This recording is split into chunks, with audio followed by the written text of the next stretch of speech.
Now let's take a further deep dive into the latest poll numbers with founder of John Zogby Strategies, John Zogby. John, thanks so much for coming on the program again. In October, you had Biden edging Trump 51-49 in a two-way race, but does that still stand?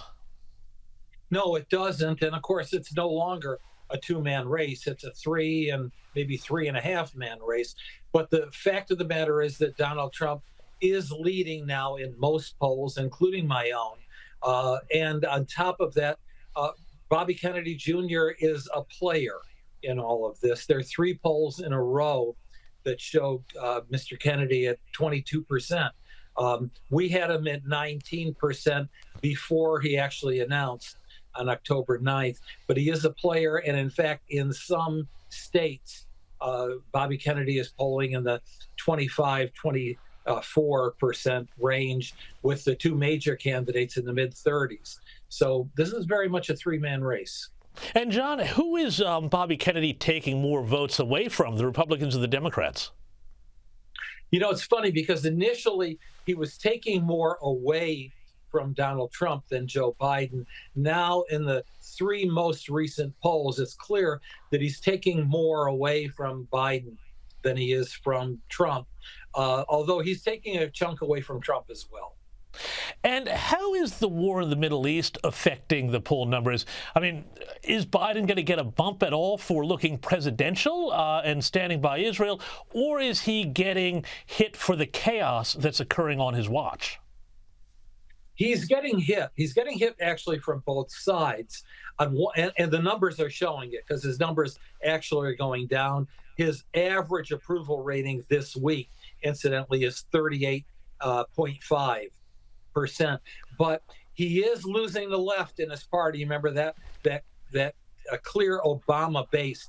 He is bleeding among liberals and progressives, among younger voters, and among black voters as well. That's one piece of it. On the other hand, he is bleeding as well among independents and those who have an expectation, of normalcy. The Biden presidency is not leading to normalcy, and a potential U.S. involvement in a Middle East war is not resting well with folks. Right. Okay. And now we've had more Republican debates. What are the numbers looking like among Republicans? And what do we make of Nikki Haley and her seeming move into that kind of third and almost second place spot with against Ron DeSantis? So Donald Trump leads handsomely, more than handsomely. He is trouncing the next place showing, which is take your pick, DeSantis or Haley at any given day. Donald Trump polling nationally upwards of 60% in Iowa and New Hampshire, leading both second place showings, by 40 points or more. In fact, at this point in time, it is almost like Donald Trump is running against himself. And can he meet those expectations on primary day? But Nikki Haley has moved, is the only one whose trajectory has gone up since the debates began. And she's now in most polls in double digits, and either in second place or, in first place among Republican voters. And John, very quickly, I'm just intrigued about what is it about Nikki Haley that Republican voters are finding attractive? Is it that there's a difference in her approach to foreign policy? Is it that she's a woman? Is anything coming through in your numbers that suggests why she is just generally a bit more popular? Well, I mean, to put it bluntly, she is more than just a woman. She's actually running a very good campaign. Having a smiley face and an affable personality never really hurts you. And she has that.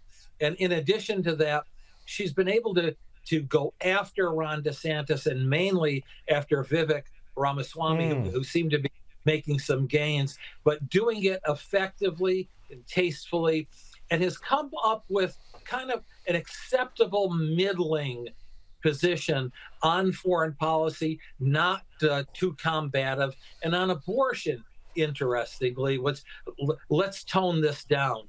and take this situation by situation. John Zogby, fascinating as always. Thank you so much for your analysis.